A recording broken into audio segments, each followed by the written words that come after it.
Welcome to another episode of Coffee with Capril. You know what? I got no coffee with me right now. The closest thing I got is a coffee cup with flies on it for fishing that I use to store pens. It's 6:30 at night. Actually, I will have some coffee later today. I'm one of those rare people who can drink coffee and still sleep. I want to talk a little bit about technology. About 4 years ago, I was starting a dinner club in my neighborhood. I had this habit of starting all these clubs. And this was going to be one where we go to different restaurants as a group. And it was my way of getting to know more people and experiencing more of the restaurants of Nashville. And I asked everybody, to send me a check for $25, which would be totally refundable at their first dinner. I did it because I wanted I wanted to see what their interest level was. Anyway, that worked great, except for one person who was kind of, I don't know, perturbed because he says, I haven't, written a check in 2 years. And I didn't even know what he was talking about. Like, what do you mean you write a check? Now I get there's online banking, but I didn't know what he meant. I said, well, you can just drop off and send me cash. And he's like, I don't have cash. All right. Obviously, what he was talking about, which I didn't know then, was the app Venmo. Now, since then, there's other apps that are like that. Zelle is very popular as well. It's interesting because I think now just about everybody knows Venmo, but it is weird if you think about it, how just a few years ago, we always carried cash. I have like no cash with me now. I never pay with cash. I use my phone in Apple Pay for just about everything. I do carry a credit card with me when I travel, just in case where I go doesn't take Apple Pay. But if it's, anything that can be scanned or tapped, you can use Apple Pay. Now, some of you don't like this, and I get it, and I don't fault you at all. If you don't want to use Venmo or any of those things, I get it. I just wanted to call up my Venmo app here real carefully because I wanted to point out a couple of things. And I've talked about this before. So the Venmo app basically links to your bank account, and you can send, and I think it could even link to your credit card if you wanted it to. And so you can send cash to people. So if you go out to lunch with somebody and they pick up the tab and you want to pay them, you now can just do a Venmo. You don't have to have exact change. You don't have to do cash. So it's very convenient, right? Now, some people worry, does this make me vulnerable to fraud? You're always vulnerable to fraud. It's just a fact of life. In the last few years, I've had fraudulent credit card transactions. I've had, I think, over $10,000 extracted from my bank account. All that got fixed. The bank put back the money. The credit card companies covered it. It happens. Now, that could be, and for some people, that's enough to not operate anything with online apps and stuff like that. That's fine. That's your judgment. That's what you can do. I think we've kind of advanced to a point now where even if you don't think you're vulnerable in the digital world, you are. I mean, if you have a bank account, your bank information's out there.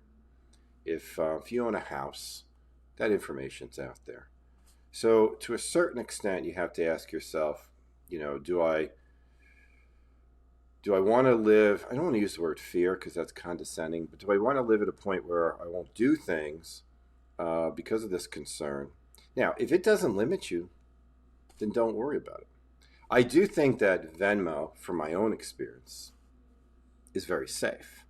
It's interesting how it works, and I think how they really make their money is when someone pays me, it sits in a non-interest bearing Venmo account until I transfer it to my bank. And I have no doubt that there are probably millions, if not billions of dollars sitting in Venmo accounts that have never been transferred to bank accounts. And as a result, there's interest being earned by Venmo on that because it's a free app. The most interesting thing about the Venmo app is that you can actually buy cryptocurrency with this. Now, you may recall I talked about this in a prior coffee video, probably a couple of years ago. I am not a proponent of investing in crypto. Okay, I don't believe in it. I think that it is, it makes no sense to me. And yet there's value to it only because people say there's value to it. All right. So I decided, well, a few years ago, I went on vacation and I went with several couples and I paid for a lot of stuff and they were paying me back. And again, how are they paying me back? Through Venmo. So I'm getting all these payments through Venmo and I'm moving them over my bank account. And then I notice, holy cow, you can buy cryptocurrency on your phone. Now, to buy any type of security, stock, bond, mutual fund, it's a process. I mean, the Patriot Act required a lot of documentation before you could invest in anything, but not true with crypto. Now, at the time I did this, I remember crypto had fallen a lot. So I was like, man, let's just see how easy this app is. And so I went ahead and I put $2,000 into Bitcoin just to see how volatile. One, I want to see how easy the process was and how volatile was it. Right? Boy, was it volatile. In less than a year, I was down to like $1,000. So that means I lost 50%. I had to do 100% to get back to where I was. So this is like 3, maybe 4 years ago. I'm not even sure the exact date of it. All right, that $2,000 today, I don't know if you can see this, $4,605. And the longer I hold this up, it'll probably move because this stuff gets traded all the time. Now, is that a reason to invest in crypto? Heck no. Heck no. This stuff is goofy. This stuff, I don't know what's going to come of it. Am I gonna sell this? At some point I will. I don't need the original $2,000, so it kind of seems, well, why don't we keep the experiment alive?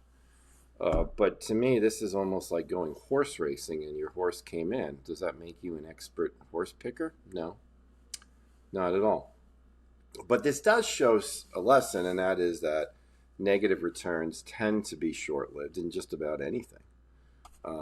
And so whether it be stocks, bonds, or even crypto. We're now up to 46.07. You see, $2 just like that. I don't want you to invest in crypto. So darn volatile. So darn volatile. I mean, the whole idea here is to develop consistent returns so you can pull money out and never have to worry about having to sell at a decline. So imagine for a second if after it went from $2,000 to $1,000, I need the money. Right? Makes no sense. So this was truly play money. I still believe someday that crypto in some form will be outlawed, only because it seems to be the currency of choice for the illegal activities of the world. But in any event, you can do a lot of things with Venmo. All right, 46.10 now.